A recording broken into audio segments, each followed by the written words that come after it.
Outrage over what protesters call an epidemic of police brutality has spilled onto the streets of dozens of American cities. Demonstrators vented fury at alleged racial profiling and excessive use of force by those who claim to uphold the law. But as RT's Marina Portnoy reports, some police officers are even cashing in on controversies they sparked.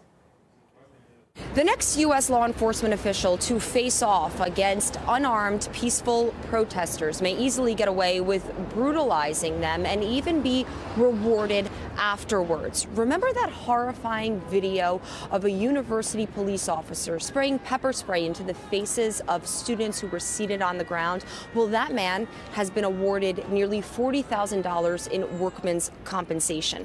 John Pike sued the University of California, Davis, claiming he suffered from depression and anxiety that was brought on by death threats against him and his family following the 2011 incident. Last week, a judge approved the $38,059 workers' compensation award settlement between Pike and UC Davis. Now, initially, Pike was placed on paid administrative leave after pepper spraying UC Davis students during a protest in support of Occupy Wall Street. He was fired 8 months later. However, an internal university investigation concluded that he acted appropriately. A UC Davis student we spoke with expressed shock over the lucrative reward doled out for police brutality. That's what the pepper spray led to, was us not following their orders, and they wanted us to be an example for what you shouldn't do as students, and they wanted to put fear into people, and it pretty much worked. I remember after the pepper spray happened, I went home and was deeply afraid of ever protesting again.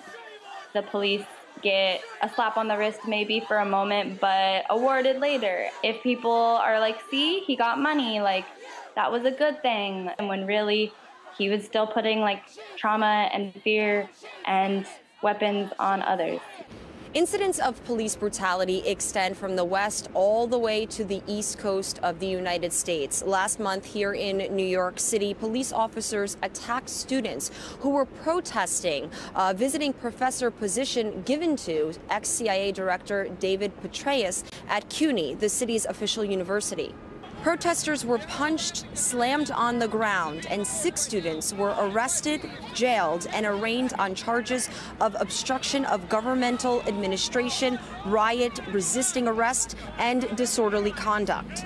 However, there's been no reports of the officers involved being penalized or charged with misconduct. According to the latest confirmed figures, there are close to 1,400 federal civil rights cases pending against the New York City Police Department. Reporting from New York, Marina Portnoy, RT.